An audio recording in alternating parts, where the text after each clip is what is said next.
સુરતમાં સર્જાયેલી ખાડીપુરની પરિસ્થિતિને પગલે કોંગ્રેસ દ્વારા સરકાર અને સુરત મહાનગરપાલિકા વિરુદ્ધ આકરા પ્રહારો કરવામાં આવ્યા છે। તેમણે કહ્યું કે ગેરકાયદે દબાણો આ ખાડીપુરનું મુખ્ય કારણ છે।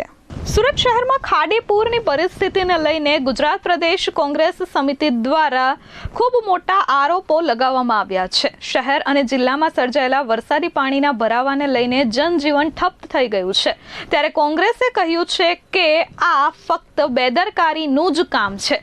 સરકારની નિષ્ફળતા અને અધિકારીઓની બેદરકારી જ આ ખાડીપુર માટે જવાબદાર છે।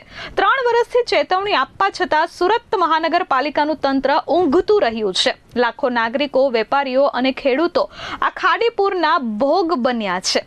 દર્શન નાયકે કહ્યું હતું કે વર્ષ 2024, 25 અને 26 દરમિયાન ચોમાસા પૂર્વે અનેક વખત રજૂઆત કરી નદીઓ, ખાડીઓ અને જળમાર્ગોની સફાઈ, ગેરકાયદેસર ઝીંગા તળાવો દૂર કરવા, તાપી નદી કિનારાના ગેરકાયદેસર બાંધકામો હટાવવા તથા વરસાદી પાણીના નિકાલ માટે તાત્કાલિક કાર્યવાહી કરવાની માંગ કરવામાં આવી હતી, છતાં તંત્ર દ્વારા માત્ર બેઠકો, સમીક્ષાઓ અને કાગળ પરની કામગીરી સિવાય કોઈ અસરકારક અમલ કરવામાં આવ્યો નથી। તેમણે વધુમાં કહ્યું કે સરકાર કરોડો રૂપિયાના વિકાસના દાવા કરે છે, પરંતુ થોડા કલાકોના વરસાદમાં જ સુરતની સુરત બગડી જાય છે। તેમણે માંગ કરી છે કે તાત્કાલિક ધોરણે આ મામલે તપાસ કરવામાં આવે અને અધિકારીઓની જવાબદારી નક્કી કરવામાં આવે।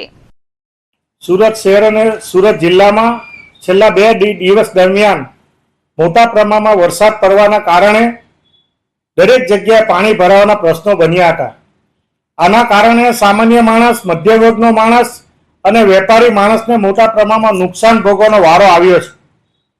2024, 2025 અને 2026 દરમિયાન ચોમાસામાં આ જ રીતે પાણી ભરાવાના પ્રશ્નો બન્યા હતા અને આની ફરિયાદ માનનીય મુખ્યમંત્રી, સુરત શહેરના કલેક્ટરશ્રી હોય, મહાનગરપાલિકાના કમિશનર હોય, સિંચાઈ વિભાગના અધિકારી હોય, આ તમામને વારંવાર પત્ર લખીને વિનંતી કરી હતી કે સુરત શહેર અને આજુબાજુમાં જે ખાડીઓ આવેલી છે, ટેના ખાડી, સેના ખાડી, કોયલી ખાડી, ભેડવાડ ખાડી અને તાપી નદીમાં પણ મોટા પ્રમાણમાં દબાણ હોવાના કારણે, ગેરકાયદેસર બાંધકામ હોવાના કારણે જે ડિઝાસ્ટર મેનેજમેન્ટની મિટિંગો કરવામાં આવે છે, એ મિટિંગો પણ ફક્ત કાગળો પર એનું અમલીકરણ કરવામાં આવે છે અને આ દબાણ દૂર ન કરવાના કારણે ઠેર ઠેર જગ્યાએ આ બાંધકામના કારણે જે નદીમાંથી દરિયામાં પાણી વહેવું જવું જોઈએ એ ન વહેવાના કારણે સુરત શહેરમાં અને જિલ્લામાં દરેક જગ્યાએ પાણી ભરાવાના બનાવો બન્યા છે।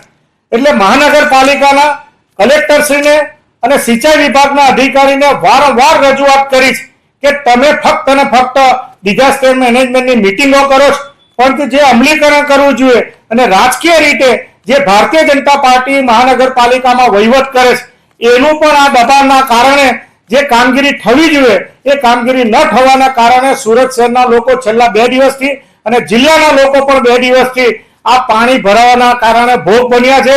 મોટા પ્રમાણે આર્થિક પાયમાલી પણ આ લોકોએ ભોગવવામાં વારો આવ્યો છે। એટલે સમગ્ર બાબતમાં શહેરમાંથી જ્યારે નાયબ મુખ્યમંત્રી જતા હોય અને મુખ્યમંત્રીને પત્ર લખીને વિનંતી કરી છે કે આને માટે જે જવાબદાર અધિકારી હોય એ મહાનગરપાલિકાનો વિભાગ હોય, કલેક્ટરનો વિભાગ હોય, સિંચાઈ વિભાગનો વિભાગ હોય, એ વિભાગના અધિકારીની જવાબદારી નક્કી થવી જોઈએ।